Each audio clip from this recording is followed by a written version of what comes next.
कि शिक्षक व गैर शिक्षक वर्ग, चाहे वे कोई भी महाविद्यालय हो, विश्वविद्यालय हो, ऐसे कई जगहों पर रिक्त पद पड़े हुए हैं, जिनके कारण जो है जितने भी विद्यार्थी हैं वो अपनी पढ़ाई करने में पूर्ण रूप से सक्षम नहीं होते हैं। जब शिक्षक ही नहीं होगा तो विद्यार्थी पढ़ेगा किससे? विद्यार्थी अपने जो उसके मन में डाउट्स होंगे वो पूछेगा किससे? उसी प्रकार से जब किसी महाविद्यालय में, विश्वविद्यालय में जब गैर शिक्षक पद ही नहीं भरे जाएंगे तो वे महाविद्यालय या यूनिवर्सिटी आंतरिक रूप से कमजोर होती है। मैं सरकार से ये निवेदन रखता हूं कि वे शिक्षक व गैर शिक्षक वर्ग की जल्द से जल्द भर्तियां करवाएं। वहीं हम जानते हैं कि हिमाचल प्रदेश में दो सबसे बड़े विश्वविद्यालय एचपीयू और सीएसके पालमपुर हैं। ये दोनों ही विश्वविद्यालय पिछले कई वर्षों से अपने स्थायी कुलपति के बिना कार्य कर रहे हैं। जो स्थायी कुलपति होता है वे पूरे विश्वविद्यालय के मुखिया के समान है। जब घर में मुखिया ही नहीं होगा तो कार्य किस प्रकार से होंगे? यही परिणाम है कि यहाँ के स्थायी कुलपति ना होने के कारण, चाहे वो नेप 2020 हो, चाहे फिर वो और कोई कार्य हो, इन कार्यों में देरी होती है। ये कार्य बीच में ही लटके रह जाते हैं। जब न्यू एजुकेशन पॉलिसी 2020 लागू की गई थी तब उसी समय से विद्यार्थी परिषद प्रदेश सरकार के आगे ये मांग रख रही है कि जल्द से जल्द स्थायी कुलपतियों की नियुक्ति की जाए, लेकिन अभी तक स्थायी कुलपतियों की नियुक्ति नहीं हुई है। विद्यार्थी परिषद सरकार से ये मांग रखती है कि जल्द से जल्द इन दोनों विश्वविद्यालयों में स्थायी कुलपतियों की नियुक्ति की जाए। आज अखिल भारतीय विद्यार्थी परिषद जिला ऊना द्वारा आयोजित इस प्रेस कॉन्फ्रेंस में आए सभी प्रेस बंधुओं का मैं बहुत ही धन्यवाद व अभिनंदन करता हूं कि आप सभी यहां आए। जैसा कि मैं आपके प्रेस चैनलों के माध्यम से इस बात पे ध्यान लाना चाहता हूं कि 25 और 26 जनवरी को अखिल भारतीय विद्यार्थी परिषद हिमाचल प्रदेश की प्रदेश कार्यकारिणी बैठक संगठनात्मक जिला नालागढ़ में संपन्न हुई, जिसमें कुल 121 दायित्ववान कार्यकर्ताओं ने भाग लिया। इस प्रदेश कार्यकारिणी बैठक में जो पूर्व कार्यक्रम थे, आंदोलन थे, उनकी समीक्षा की गई व आने वाले समय में जो हम कार्यक्रम व आंदोलन करेंगे उनकी रूपरेखा तैयार की गई। इस प्रदेश कार्यकारिणी बैठक में दो प्रस्ताव पारित किए गए।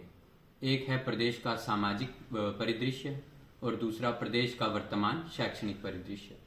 तो अब सबसे पहले मैं प्रदेश के वर्तमान सामाजिक परिदृश्य पे आता हूँ। जैसा कि आप सभी जानते हैं कि जब प्रदेश सरकार बनी थी तो प्रदेश सरकार ने प्रदेश के हर वर्ग से जो है बहुत बड़े बड़े वादे किए थे और 10 गारंटियां भी जो है वो प्रत्येक वर्ग के सामने रखी थी। लेकिन प्रदेश सरकार अब सरकार के 2 साल बनने के बाद भी प्रदेश सरकार अपनी 10 गारंटियों को धरातल पर उतारने में विफल रही है। प्रदेश सरकार 10 गारंटियों में से एक भी गारंटी को पूर्ण नहीं कर पाई है।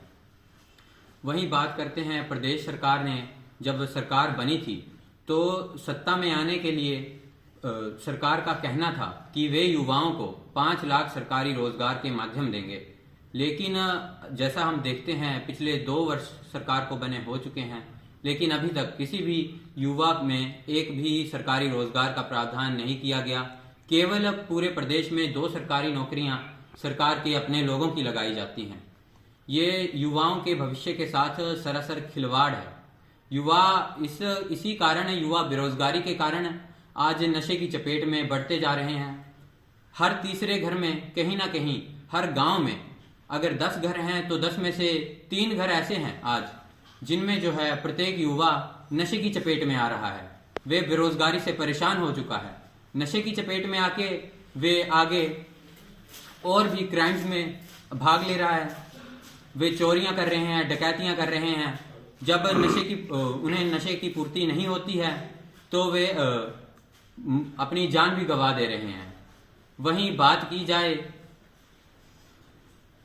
प्रदेश सरकार के वादों में से, तो जो एक और वादा था जो प्रदेश सरकार ने पूरे हर वर्ग से किया था, जिससे जो है हर वर्ग जो है निराश है, सरकार के खिलाफ आज सड़कों पे उतरा हुआ है। प्रदेश का हर वर्ग, हर व्यक्ति सरकार से ये कहना चाहता है कि उन्हें ऐसा व्यवस्था परिवर्तन नहीं चाहिए था।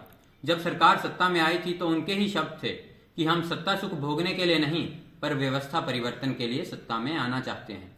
लेकिन जैसा हम सभी देखते हैं कि ये प्रदेश सरकार भी केवल सत्ता सुख भोगने के ही कार्य कर रही है, ये कोई व्यवस्था परिवर्तन का कार्य नहीं कर रही है।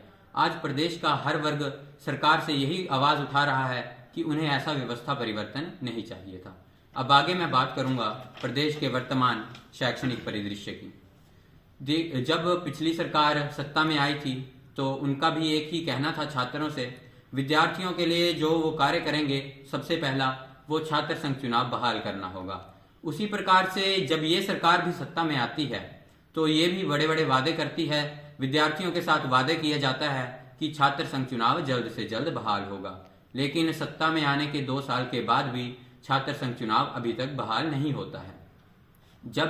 जैसा हम देखते हैं कि जो प्रदेश के मुखिया हैं वे स्वयं इस छात्र राजनीति से निकलकर आज प्रदेश के मुखिया बनने तक का सफर जो है वो उन्होंने इस छात्र राजनीति से शुरू किया था।